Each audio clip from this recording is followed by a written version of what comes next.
보려고 합니다. 그래서 첫 시간에는 교수학습, 학습 테크놀로지 유형까지 제시를 하게 될 겁니다. 자, 학습자 중심 수업이라고 얘기를 하는데요. 이 학습자 중심 수업. 학습자 중심 수업이 무엇일까요? 학습자 중심. 그러면 교수자 중심 수업도 있겠네요. 교수자와 학습자의 상호작용을 하는 수업이 또 있겠죠.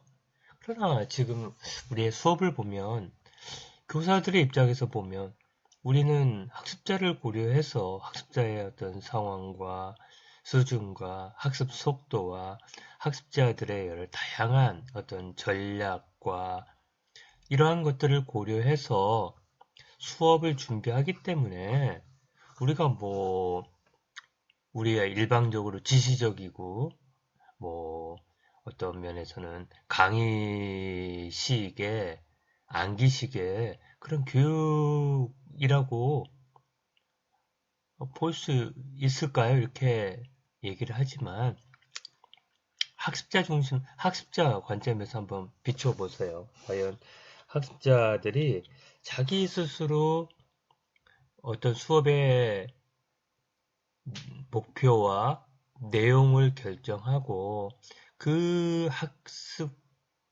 과제에 맞게 자기 스스로 정보도 탐색해보고 또 여러 가지 측면들에서 조사를 해보고 그것들을 친구들과 생각을 나누면서 또 친구들과 함께 공동의 어떤 프로젝트를 수행하면서 스스로 무엇인가 발견하고 또한 무언가 원리를 탐색해 나가면서 무엇인가 이렇게 알아가는 그런 수업인지 아니면 수동적으로 교실에서 앉아 있거나 또 선생님의 수업에 내용들을 전달받고 노트 필기만 하고 있고 그런 내용들을 잘 학습하고 암기해서 시험을 보고 있는 것인지 이런 관점에서 보면 어떻게 보면 학습자 중심 수업이 무엇인지 아마 이해가 가능할 겁니다.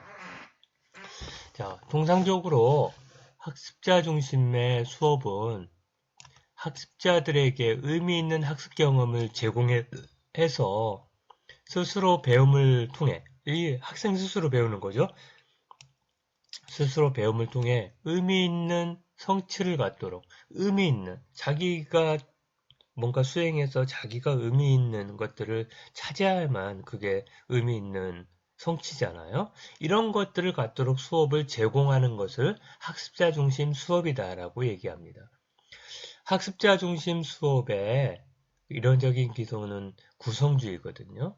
구성주의는 뭐냐면 저 외부의 어떤 지식이나 외부의 어떤 사실 있는 그 객관적인 정보나 상황을 있는 교사에 의해서 지시적으로 받는 게 아니라 학습자가 스스로 자기의 어떠한 그 지식적인 측면 스키마 속에 스스로 활동하고 경험하고 또 여러 가지 측면에서 타인과 사교작용에서 의미 있는 정보와 의미 있는 여러 가지 상징들을 자기의 지식의 틀 안에 넣어서 그거를 동화하고 조절해서 새로운 지식으로 계속해서 재구성해 나가는 거를 그 구성주의라고 하거든요. 다른 얘기로 하면 구성주의는 어떤 여러 가지 타인과의 상호작용, 환경과의 상호작용 속에서 학습자 개인이 자기의 경험과 사고와 지식의 구조를 계속해서 해석해내고 또 그것들을 통해서 자기가 갖고 있는 지식의 틀들을 계속해서 지속적으로 변화시켜 간다고 보는 관점이거든요. 그런 관점에서 뭐냐면 어떤 지식의 구성은 외부의 지식을 받아서 또 외부인들이 그 지식을 구성해 주는 게 아니라 그 지식의 구성을 스스로 한다는 거예요.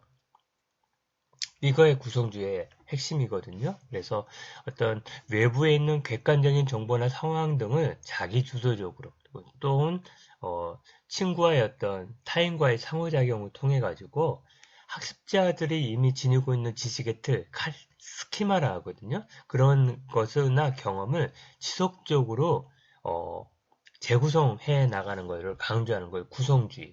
이게 학습자 중심의 이론적인 기저입니다. 그렇다면 어떻게 학습자 중심 수업이 나타날까요? 질문과 토론을 통해 새로운 지식을 만들어가는 수업, 또 학습의 어떤 프로세스를 강조하면서 타인과의 어떤 상호작용, 토론, 뭐 이런 것들을 통해 가지고 분석하고 추론하고 성찰하면서 다양한 활동들을 수행하고 그렇게 얻은 지식을 주관적인 지식이죠. 어떤 그런 것들을 통해서 어, 어떤 다른 활동들에 전이해보고 적용해보고 하는 그런 활동들을 갖다가 학습자 중심 수업의 실제라고 얘기를 하게 됩니다. 자, 보세요. 자, 학습자 중심 수업은요, 이렇게 구분이 될 수 있어요.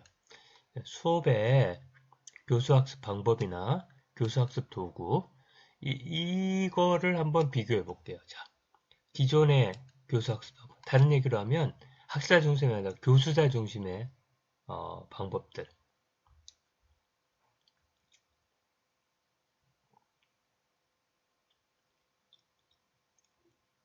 또 새로운 교수학습 방법, 기존 교구, 그 다음에 ICT 기반 교구, 이런 것들을 종합적으로 활용을 해서 어찌됐든 학습자가 스스로 자기주도적으로 수업을 설계하고 학습 내용들을 어, 자기 스스로 탐구하고 어떤 면에서는 수행하면서 스스로 배워가는 그런 수업의 부분인데요. 어떻게 보면 뭐 액션 러닝, 허브루터라네요. 하브루타, 문제중심 학습, 프로젝트 학습, 뭐 여러 가지 소셜 러닝이라는 거는 어떤 SNS를 활용해 가지고 상호작용하고 성찰해보고 질문해보고 그런 것들을 의미해요. 또한 어떻게 보면 요즘에 보세요. 기존의 교구들의 어떤 궤도도 사용할 수 있겠죠. 모형도 사용할 수 있겠죠. 뭐 요즘에 이걸 쓰지 않잖아요. 대부분이 그 파워포인트를 쓰거나 뭐 여러 가지 그런 볼들을 쓰잖아요. 어쨌든 기존의 교구들은 다 이렇게 실험 실습하고 여러 가지 면에서 교구가 있었고 궤도도 있었고 이렇게 뭐 이런 것들이 있었는데 지금 요즘에는 이런 거 하잖아요. 웹이나 프로그램 게임 같은 걸 이용해 가지고 교수 학습 도구를 활용해서 교수 수업을 한단 말이에요. 이런 것들이 하나의 전반적으로 예, 수업의 방법과 학습 방법과 그다음에 교수 학습 도구를 활용해서 수업자 중심이 이루어진다고 볼 수 있겠습니다.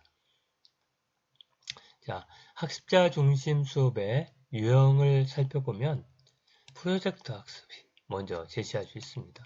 프로젝트 학습은 학습자가 일정한 프로젝트, 개인 또는 팀 기반으로 자기주도적으로도 혹은 팀 기반으로 어떤 학습의 주제를 또 어떤 면에서는 자기가 탐구할 주제를 자기주도적으로 팀 기반으로 이렇게 협의해서 기획하고 탐구하여 어떠한 의도된 목표를 실현하도록 하나의 프로젝트를 수행하는 거예요.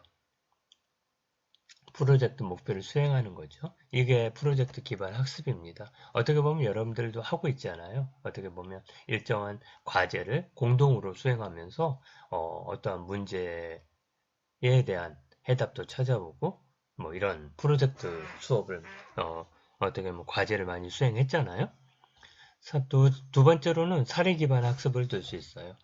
과거의 사건이나 사례의 내용을 학습 내용이나 주제로 적합하게 어떤 가공해서 학습을 활용해서 실천적인 문제나 해결 방안을 모색하는 학습 활동이에요.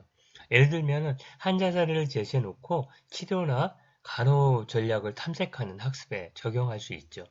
또 어떠한 범죄 사실을 제시해 놓고 어떻게 보면 경찰 행정에서 그 어떠한 수사 내용이 어때야 되고 또 이 사람은 어떠한 범죄를 저질렀고 또 뭐 이런 것들이죠.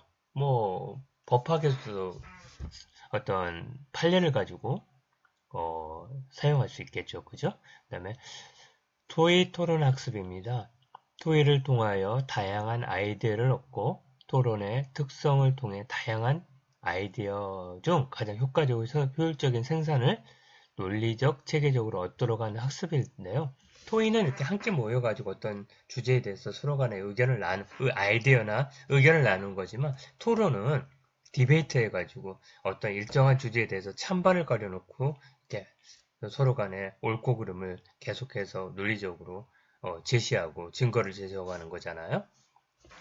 그런 걸 통해서 우리는 창의적인 생각, 논리적인 생각, 뭐 체계적인 그런 생각을 할 수 있도록 이렇게 학습하는 게 토의토론 학습입니다.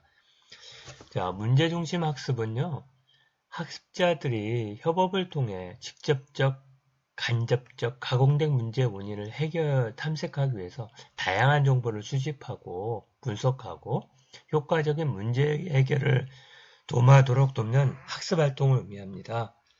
교사는 학습 과정을 관찰, 안내, 조언하고 학습 과정을 촉진한 튜터 역할을 수행합니다. 자, 문제 중심에서 이 문제는 직접적인 자기가 지금 일어난 일일 수도 있고 또 학생의 경험, 학생들이나 학습자들이나 경험하지 못한 그 어떤 가상의 문제를 할 수도 있어요. 그래서 직접적 간접적인 문제라고 얘기를 하고서 원인을 분석하고 그다음에 해결 대안을 찾아가는 그러한 문제 중심 학습입니다.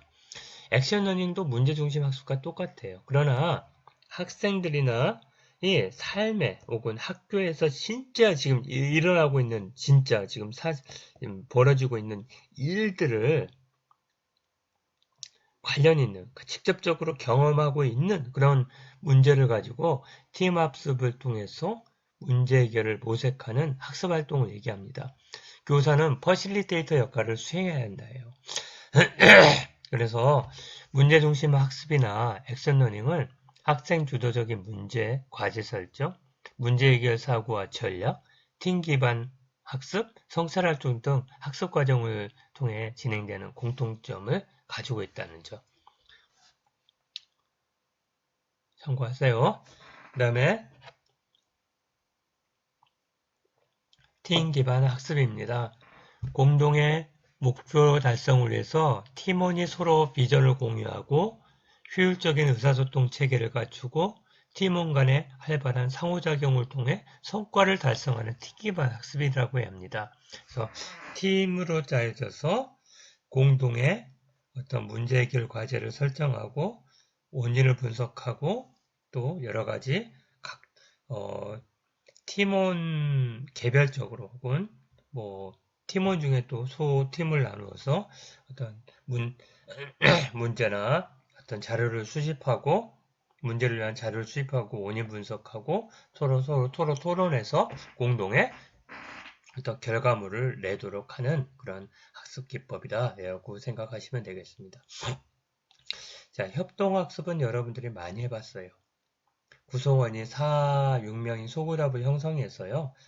상호작용을 하면서 학습 활동인데 그래서 긍정적인 상호관계와 개개인의 학습을 수행하고 그거에 대한 결과를 책임을 가지고 또 뭐냐면 상호 조원들에게 상호 학습을 통해서 공동의 학습 결과를 얻는 그런 학습인데요.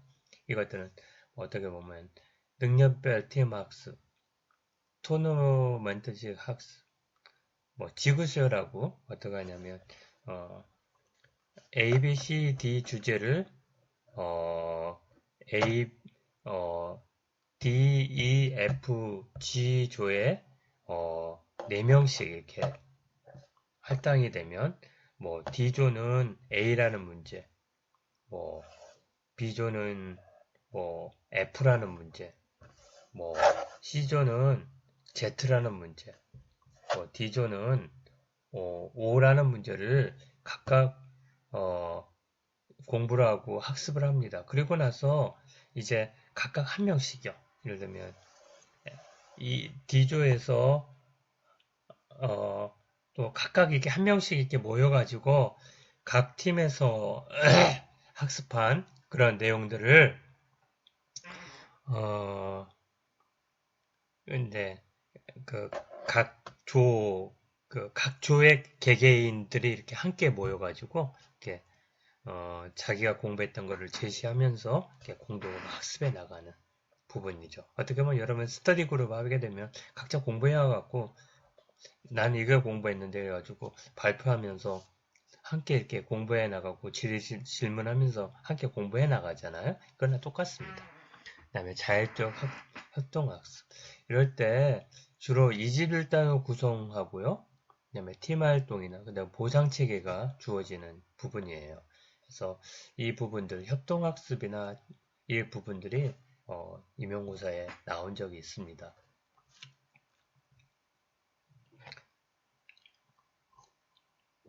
그 다음에 상황학습이요. 이번에 올해 아마 임용고사에 나왔던 것 같은데 학습자가 실제적인 생활 맥락에 참여합니다. 이렇게 자기 어떤 생활 맥락에 참여하면서 자기의 어떤 체험을 통해 문제 해결해 나가는 학습 활동이에요. 그래서 지식이 활용되는 상황 맥락을 이렇게 제시를 하고 그 맥락에서 구체적인 어떤 삶의 맥락 속에 어떤 정보를 찾아오고 문제를 해결해 나가면서 실제적인 지식을 이렇게 습득하고 적용하도록 도와주는 거예요. 그래서 이거는 아주 자기의 삶의 구체적인 맥락과 어떤 실천적인 지식 속에 그 안에 담겨 있는 문제를 탐구해서 계속해서 그 문제를 해결하고도 하면서 실제적인 의미에서 어떤 문제 해결을 도와야 된다. 그래서 지금 현재 벌어지고 있는 자기 삶의 맥락에 해당되는 그런 맥락을 제시해주고 그거에 따라 가지고 그 맥락 속에 상황 속에 내재된 그런 의미와 문제와 원인과 해결을 이렇게 모색해 나가는 그러한 학습이라고 볼 수 있겠습니다. 그 다음에 플립 러닝이에요. 온라인이나 또 오프라인 자료를 먼저 선행 학습을 하고 그 기본적인 내용들을 토대로 해가지고 강의실에서는 토론이나 여러 가지 다양한 학습자 중심 수업을 진행하는 역진행 학습 활동이라고 볼 수 있습니다. 인지적 도제 학습이에요. 초보자가 실제 장면에서 전문가의 과제 수행을 직접 관찰하고 모방합니다. 그러니까 예를 들면 전문가 이렇게 도제라고 생각하면 돼요. 장인이 하는 일을 처음에는 이렇게 보고 배우고 모방해보고 하면서 점점점 기술이 습득하면 장인은 이제 어떻게 합니까? 계속해서 자기의 어떠한 그 장인의 영역 안으로 하나하나 전수해 주잖아요. 이런 것들이 인지적 도제 학습이에요. 그래서 시연이나 코칭이나 요 도움이나 명료와 반성적 사고와 탐구 활동을 통해서 이런 인지적 도제 학습이 이루어진다. 다른 저기 비코스키의 비계 설정과 그 근접 발달 영역 안으로 학생들을 계속해서 이끄는 그런 학습이다. 이렇게 그걸로 생각하시면 됩니다. 인지적 도제 학습. 지금 비코스키는 이미 저기 나왔어요. 임용고사. 이 인지적 도제 학습 이 부분들에 대해서는 나왔습니다. 아직 요 플립 러닝하고 요 문제 중심 학습도 임용고사 이미 나왔습니다. 네. 그런데 아직 안 나온 게 요런 거. 프로젝트 기반 학습이나 이런 것들이 안 나왔는데 어떤 게 나올지 하죠. 그래서 여러분들은 지금 제시한 것 중에 적어도 학습자 중심의 수업을 어떻게 할 거냐, 어떤 식으로 수업을 설계할 거냐, 이런 식의 뭐 누군가 혹은 임용시험에서 또 면접에서 물어본다면 이 중에 한 서너 개, 한 두세 개, 세 개 정도만 분명하게 이해를 해서 난 이렇게 설계할 거다. 이런 유용성이 있기 때문에 이렇게 할 거다. 얘기하시면 또 글로 작성하시면 되지 않을까 싶습니다. 다음으로 조나슨의 구성주의 학습환경에 대해서 말씀드리겠습니다. 구성주의 학습환경은요, 학습자 중심의 학습환경이라고 볼 수 있어요. 학습자가 학습활동에 자발적이고 주도적으로 참여해서 의미 있는 학습환경, 학습 내용, 또 의미 있는 학습환경을 경험하여 하고 지식을 능동적이고 자발적으로 구성할수록 어떤 지원하는 그런 학습환경을 구성주의 학습환경이라 하는데요. 이제 조나스는 그러니까 학생들이 학습 활동을 위한 어떤 설계 요인으로 문제 프로젝트, 관련 사례, 정보 지원, 인지 도구, 대화 협력 도구, 사회적 맥락 지원 이렇게 하나, 둘, 셋, 넷, 다섯, 여섯 가지를 제시했고요. 학습자를 위한 교사 지원. 그러니까 학습자에서 교사가 어떻게 지원할 거냐, 어떤 역할을 수행하면서 실질적으로 학습을 지원할 거냐에서 모델링, 코칭, 스캐폴딩을 제시를 했습니다. 이렇게 표해서 이게 구성주의 학습 환경인데요. 이 6가지가 뭐라 그랬습니까? 앞부분에서 학습 활동에 의한 설계 요인이에요. 그래서 적어도 학습 활동에 의해서는 문제가 있어야 되고 어떠한 관련된 사례를 제공해야 되고 여러 가지 관련된 정보들을 제공해 줘야 되고 그 다음에 어떻게 보면 학습자가 어떤 문제 해결을 하는 데 있어서 다양한 인지적인 어떤 사고나 절차 뭐 이런 부분들을 강조를 해줘야 되고 서로 간에 토론하고 토의할 수 있는, 협력할 수 있는 그런 여러 가지 뭐 SNS 도구든 아니면 여러 가지 협력 도구를 제시해야 되고 또 관련된 사회 맥락적인 그런 여러 가지 측면에서 뭐 체험을 해야 한다거나 어떤 부분에서 어떤 사람들을 만나게 해준다거나 이런 것들을 지원해 줘야 된다는 거예요. 그렇다면 교사는 어떤 역할을 해주냐? 첫 번째, 모델링이 돼야 돼요. 이런 주어지는 어떤 문제나 프로젝트 관련된 여러 가지 측면에서 구체적으로 경험도 있고 또 이렇게 그런 학습을 구성주의 관점에서 학습을 수행할 수 있는 그런 모델링이 돼줘야 돼. 또 끊임없이 코칭을 해줘야 돼. 이렇게 협력해주고 제시해주고. 또 하나는 스코펠딩, 폴딩.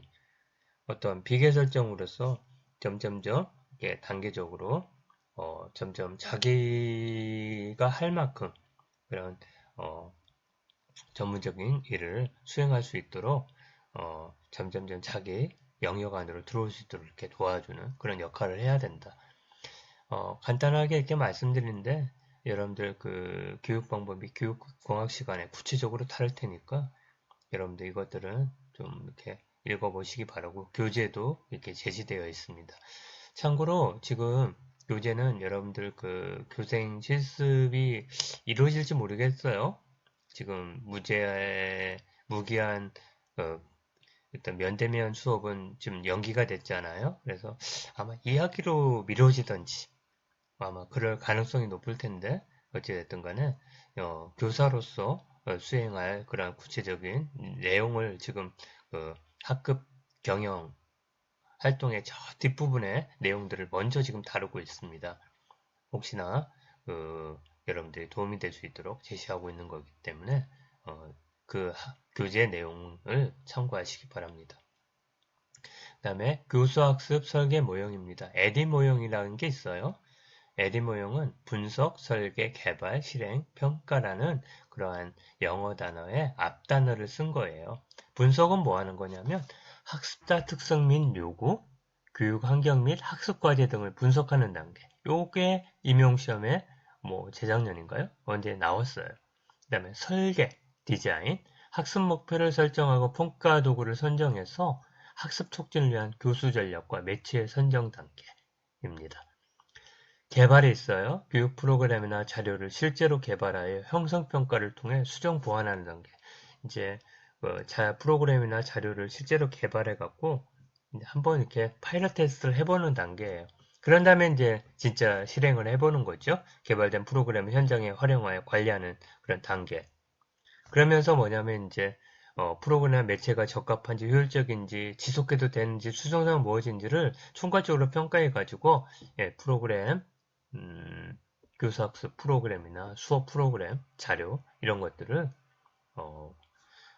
이렇게 설계 나가는 개선해 나가는 그런 모형이라고 볼 수 있겠습니다. 다시 한번 에딧 모형 분석, 설계, 개발, 실행, 평가.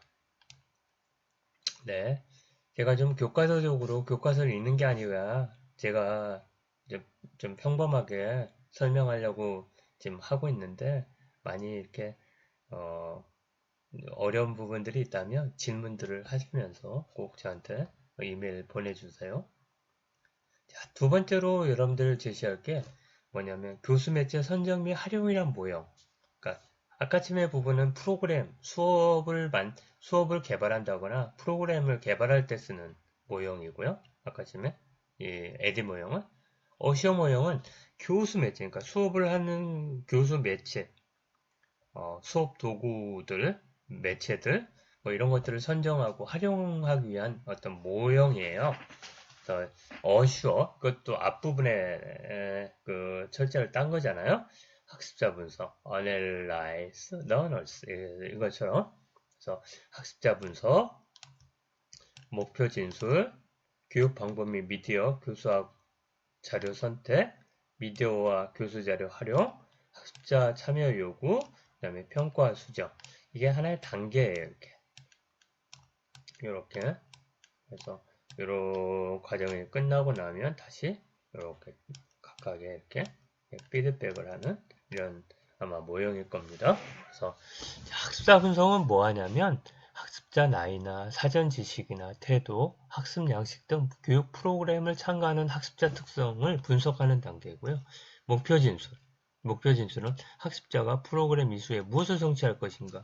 그러니까 어떤 학습 목표를 설정하는 거죠.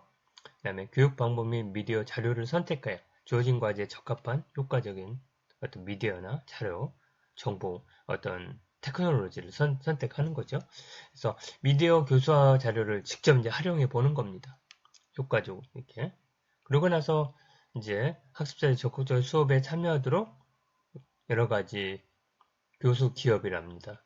교수 기법을 활용해서 이제 어떻게 보면 활용해 보는 거예요. 그러고 나서 이제 뭐 여러 가지 수업에서 이거 하니까 좋았어요, 저랬어요, 그 피드백을 제공받으면 그걸 바탕으로 하고 평가 수정을 하는 이런 부분들에서 계속해서 효과적이고 아주 적절한 어떤 교수 매체를 선정해서 능률적인 어떤 수업을 운영하는 이런 부분들을 필요한 그런 어시어 모형.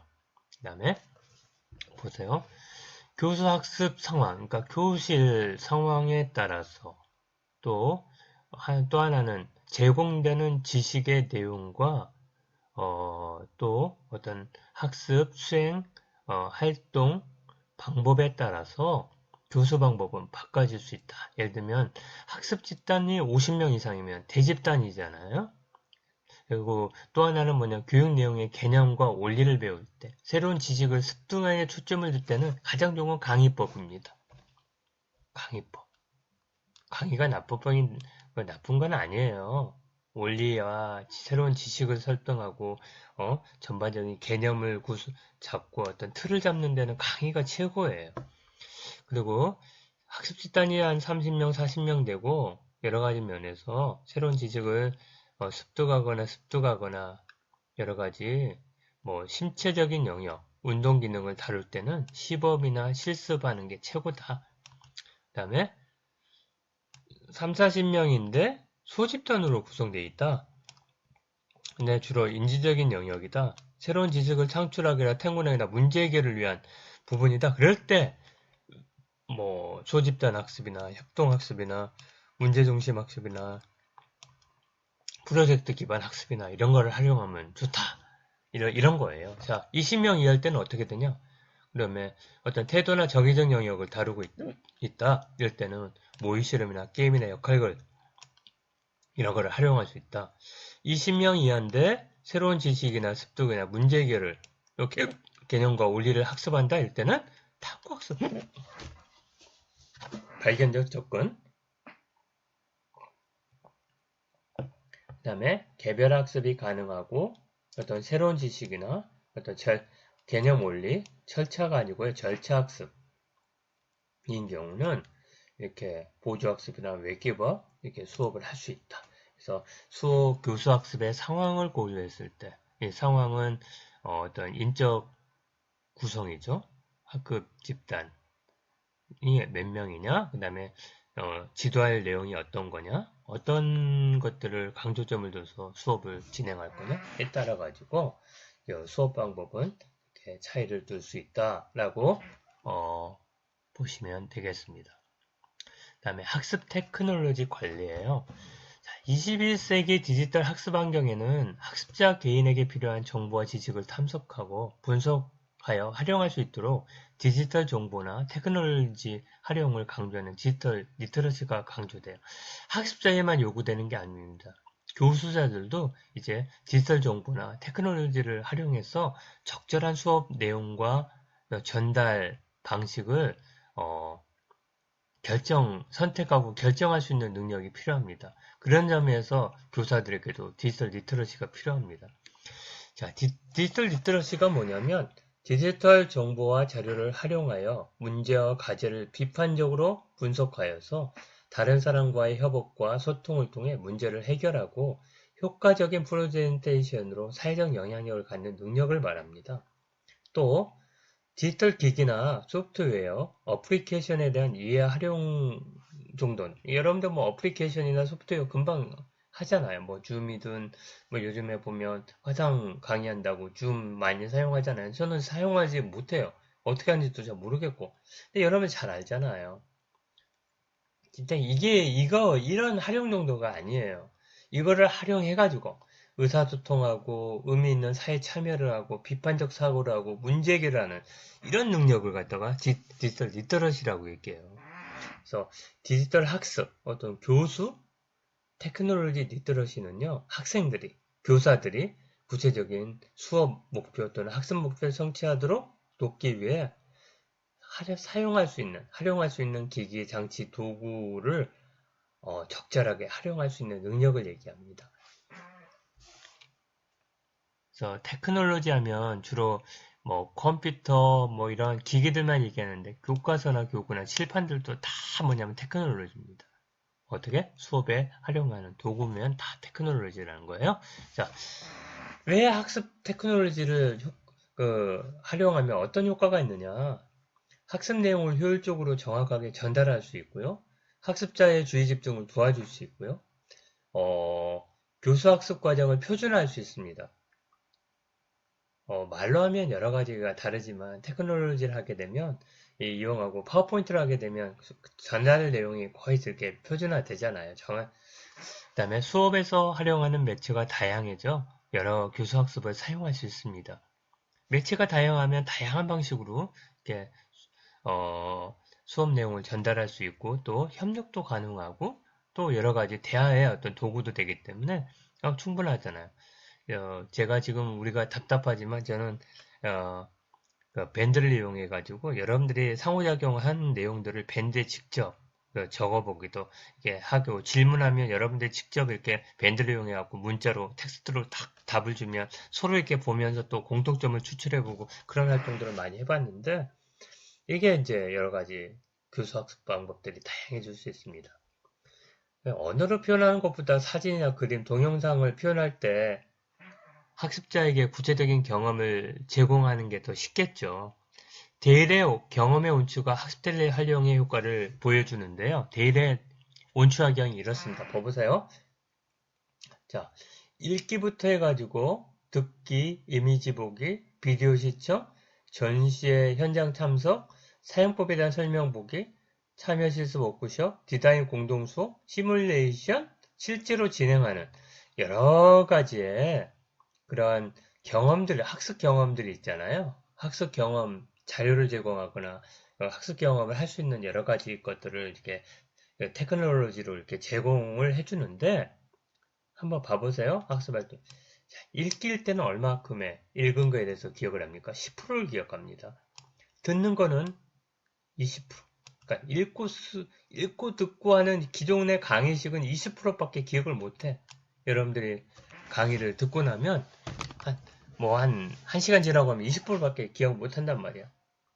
그런데 이미지를 보거나 비디오를 시청하면 어떤 30%. 또 봐봐요. 어떤 것에 대한 있는 것에 대한 또 어떤 현장을 참석하거나 참관해보거나 사용법을 어떤 설명을 보면서 직접 이렇게 한번 작동해보면 50%.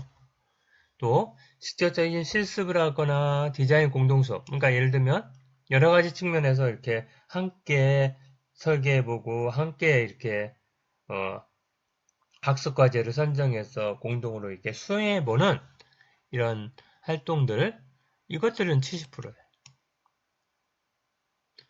그리고 시뮬레이션 해보거나 직접 체험학습을 해보거나 실제로 진행해보는 이거는 90%까지 기억이 된단 말이에요. 그렇기 때문에 우리가 얘기하는 테크놀로지를 활용하되 실질적으로 학생들이 직접적으로 체험할 수 있고 직관적으로 체험하고 실질적으로 해볼 수 있는 그런 테크놀로지를 활용해서 학습자들이 주도적으로 학습하면 학습할수록 80% 이상을 기억하게 되고 학습 효과가 굉장히 크다 이렇게 그거죠. 그래서 주로 학습 활동에서 정의하거나 열거하는 이런 측면들은 별로 이렇게 기억을 못해요. 그러나 직접적으로 자기가 어떤 설명해보고 적용해보고 연습해보고 하는 것들은 상당 부분 더 많은 기억에 남고 직접적으로 자기가 창조해보고 평가해보고 수행해보고 하는 것들은 굉장히 많이 이렇게 기억에 남기 때문에 가급적이면 learning by doing 지난 시간에 많이 얘기를 했었는데 learning by doing 이 부분이 굉장히 중요합니다. 그래서 learning by doing을 잘 할 수 있는 그러한 테크놀로지를 선택할 수 있는 그것들이 바로 교사의 전문성이라고 볼 수 있어요. 그게 뭐라고 그랬습니까?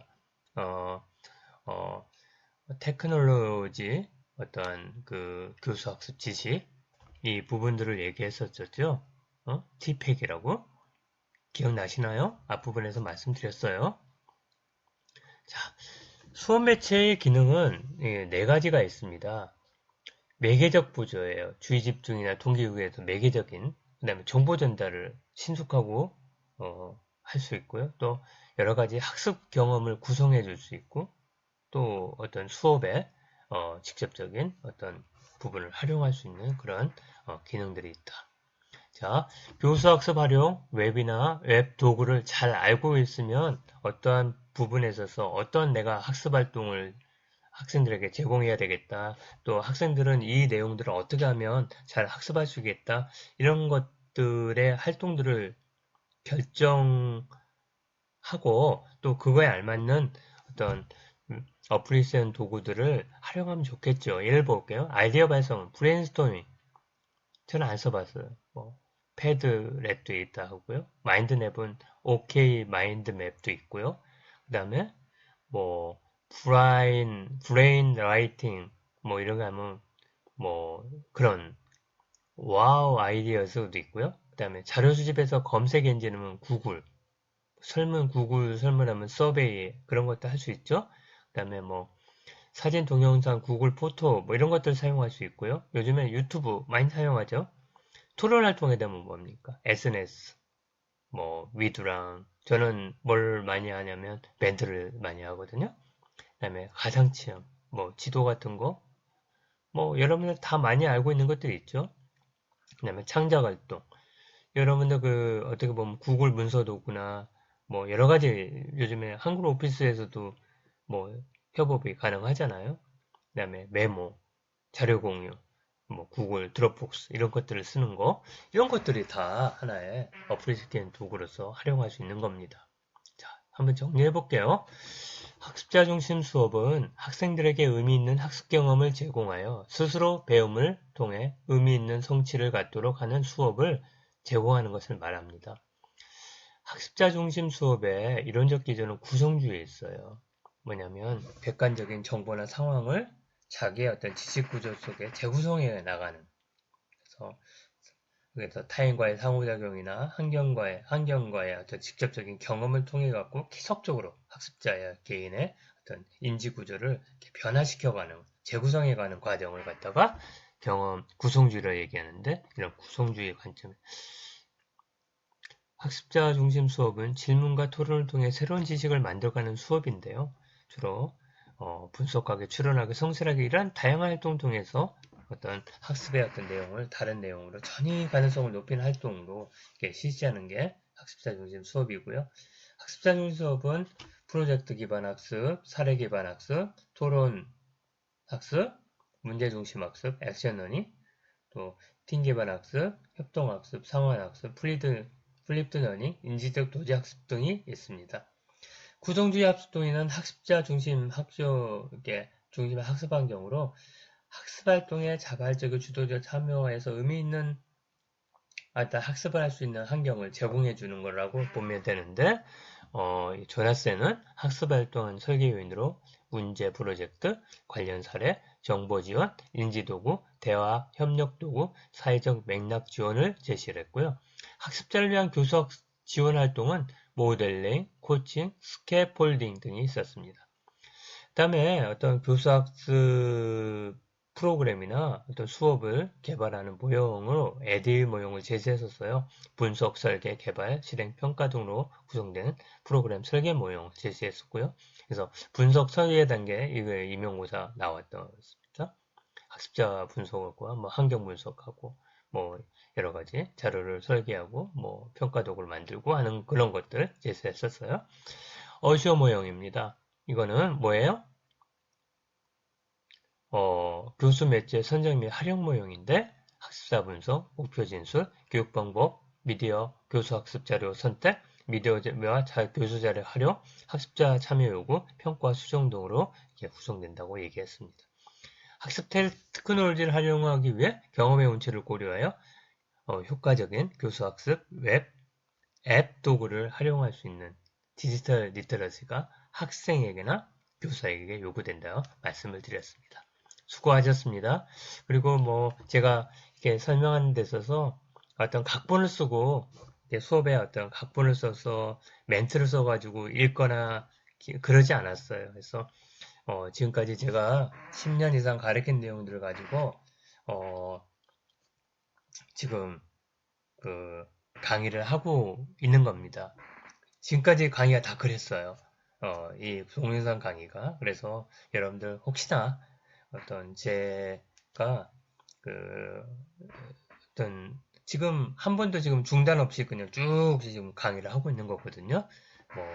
그래서 혹시나 제가 불분명하게 제시한 게 있으면 꼭 그 이메일을 통해서 질문하시고 그렇게 해주시면 감사하겠습니다. 이상 마치겠습니다. 감사합니다.